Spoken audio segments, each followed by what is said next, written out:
حضرت سیدنا ابو ہریرہ رضی اللہ تعالیٰ عنہ فرماتے ہیں کہ امت محمدیہ کو تو فکر کرنی ہی نہیں چاہیے کہ ہمارا کون ہے۔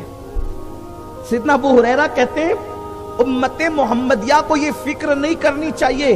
کہ ہمارا کون ہے، کیونکہ اللہ رب العزت ہمارے نبی کے متعلق کہتا ہے مَا عَنِتُّمْ حَرِيصٌ عَلَيْكُمْ بِالْمُؤْمِنِينَ رَءُوفٌ رَحِيمٌ، کہ یہ نبی تمہارا بھلا چاہنے میں بہت حریص ہے۔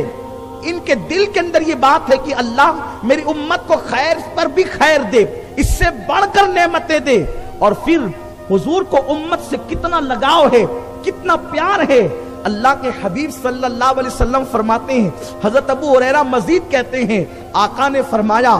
اگر کسی کا کوئی دنیا میں نہیں ہے، توجہ کریں، اگر کسی کا کوئی دنیا میں نہیں ہے اور وہ بندہ قرض چھوڑ کر مر جائے، وہ بندہ قرض چھوڑ کر مر جائے تو وہ بے سہارا نہیں ہے، اس کا قرض ادا کرنے کے لیے میں محمد موجود ہوں۔ فرماتی اگر کوئی مال چھوڑ کر کے مرے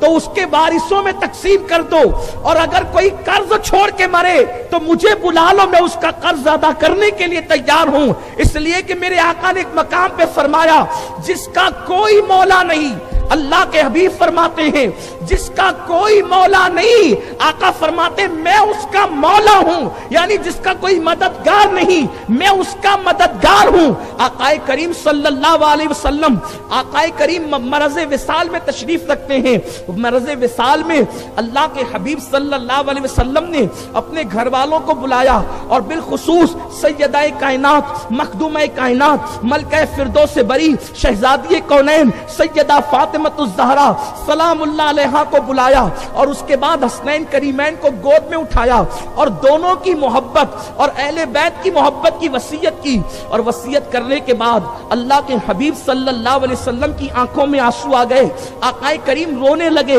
حضرت ام سلمہ نے عرض کیا یا رسول اللہ میرے ماں باپ آپ پہ قربان، آپ تو معصوم ہیں، آپ نے کبھی کوئی گناہ نہیں کیا، آپ تو گناہوں سے پاک ہیں، پھر مرض وصال میں آپ کے رونے کی وجہ کیا ہے؟ تو آقا کریم فرماتے ام سلمہ میں اپنے لیے نہیں روتا بلکہ میں اپنی امت پر شفقت کی بنیاد پر رو رہا ہوں، میں اپنی امت کی محبت کی بنیاد پر رو رہا ہوں۔ میرے آقا صلی اللہ علیہ وسلم کے دیوانوں، آقا کریم رؤوف الرحیم صلی اللہ علیہ وآلہ وسلم فرماتے ہیں کہ میری اور تمہاری مثال ایسے ہے جیسے کسی نے آگ جلائی، اور آگ جلانے کے بعد جو ہے وہ پروانے اس آگ میں گرنے لگے، اور وہ آگ جلانے والا ان کو روکنے کی کوشش کرتا ہے۔ آقا کریم فرماتے ہیں تم جہنم کی طرف دوڑے جا رہے ہو اور میں تمہیں بچانے کی کوشش کر رہا ہوں، کمر بند پکڑ پکڑ کر یا تمہاری کمر پکڑ پکڑ کر میں تمہیں جہنم سے بچانے کی کوشش کرتا ہوں، اور تم جہنم کی طرف چلے جاتے ہو۔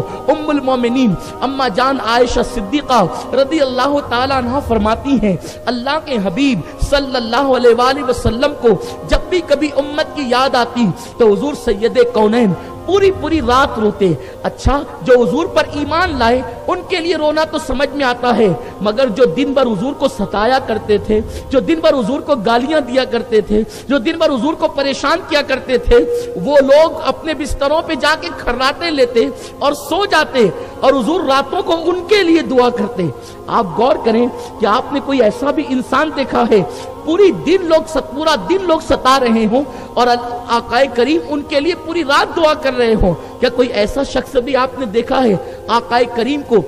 امت سے پیار کتنا ہے۔ ویڈیو اگر اچھا لگا ہو تو لائک کر کے ضرور شیئر کر دینا۔ اللہ حافظ، السلام علیکم۔